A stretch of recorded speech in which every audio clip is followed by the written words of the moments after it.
Episódio 1. A entrada do rei.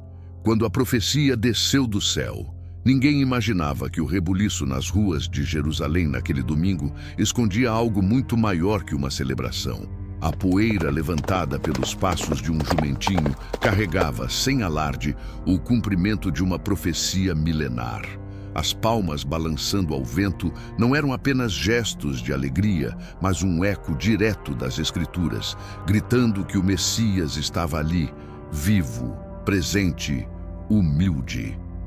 Por que o Filho de Deus escolheria uma entrada tão improvável em cima de um animal usado por camponeses? E por que aquela multidão que o aclamava com Hosana se voltaria contra ele em menos de uma semana? As respostas estão escondidas nas entrelinhas de uma história cheia de detalhes proféticos, escolhas intencionais e símbolos carregados de sentido. Jerusalém estava lotada. Era o início da festa da Páscoa, e peregrinos de todas as partes da região vinham celebrar a libertação do Egito. O ambiente era de expectativa, tanto religiosa quanto política. Os judeus viviam sob domínio romano e muitos esperavam a chegada de um libertador com espada em punho. Mas Jesus, vindo de Betfagé e descendo o Monte das Oliveiras, surpreende a todos ao surgir montado em um jumentinho, não em um cavalo de guerra. Esse gesto simples, porém, era tudo menos aleatório. Cerca de 500 anos antes, o profeta Zacarias havia registrado uma profecia precisa. Alegra-te muito, ó filha de Sião, exulta, ó filha de Jerusalém. Eis que o teu rei vem a ti, justo e salvador, humilde, montado sobre um jumento, sobre um jumentinho, filho de jumenta. Zacarias 9:9. Ao cumprir exatamente esse cenário, Jesus se apresentava como o rei prometido, mas não como o tipo de rei que os líderes esperavam. Enquanto avançava, pessoas lançavam seus mantos no caminho, gesto típico reservado a reis, dos Reis 9:13, e agitavam ramos de palmeira, símbolo de vitória e liberdade. Gritavam, Hosana ao filho de Davi, reconhecendo-o como descendente legítimo do trono messiânico. O termo Hosana não era apenas um grito de louvor, mas um pedido. Salva-nos agora! Era uma súplica desesperada por intervenção divina. E eles estavam certos ao pedir salvação, mas errados sobre o tipo de libertação que ele traria. A tensão era palpável. Os fariseus, incomodados com a aclamação pública, pedem que Jesus repreenda os discípulos. Ele responde com firmeza: se estes se calarem, as próprias pedras clamarão.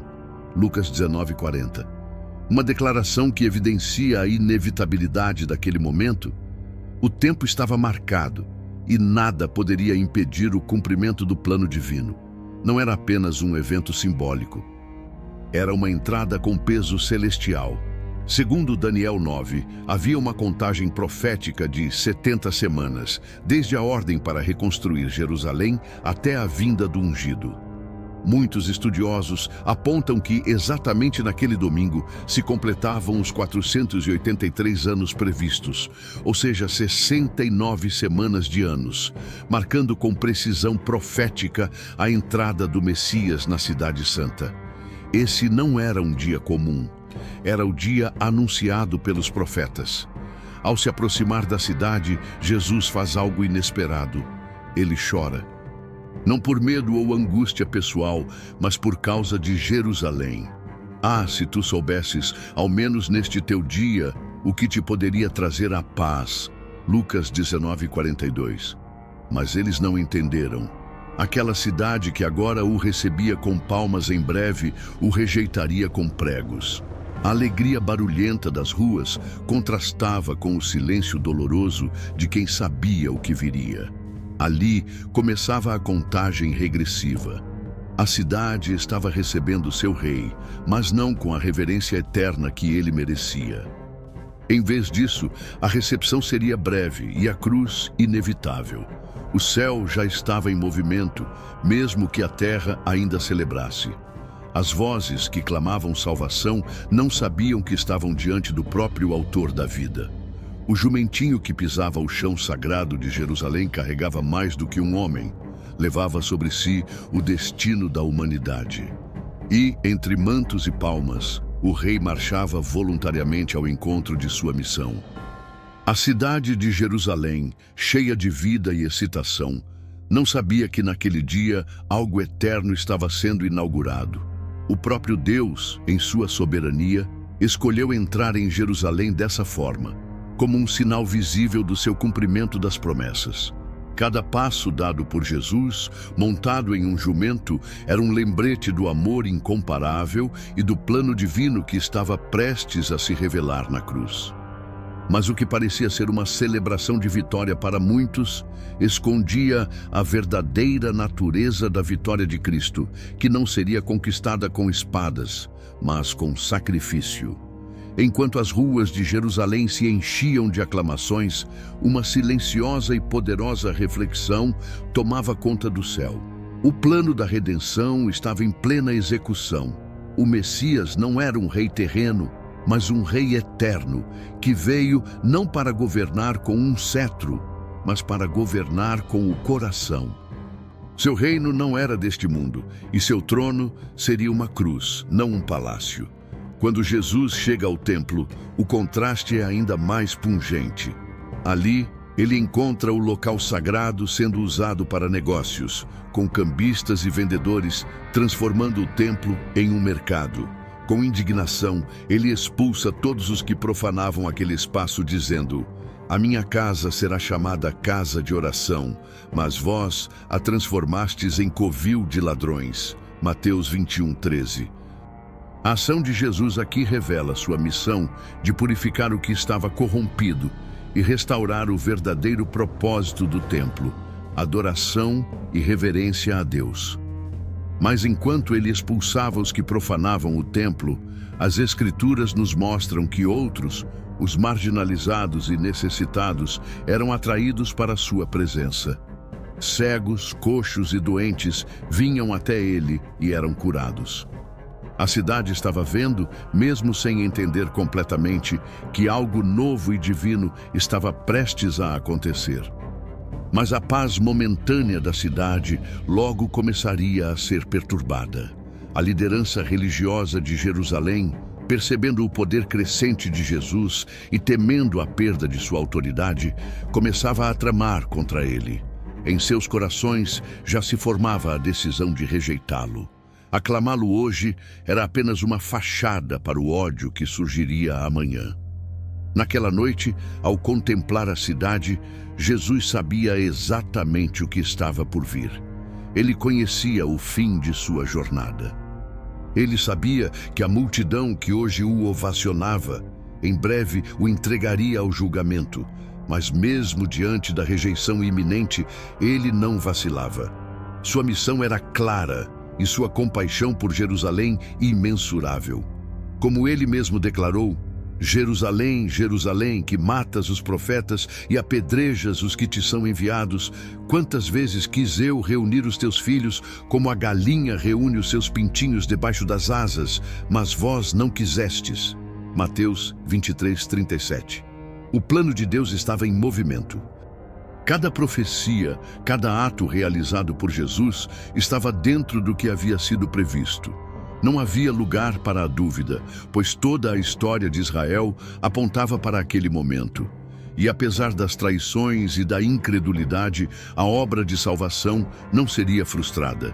Na manhã seguinte, enquanto a cidade se preparava para mais um dia de festividades, o clima de tensão se tornava palpável. As autoridades religiosas começaram a questionar a autoridade de Jesus, desafiando-o publicamente.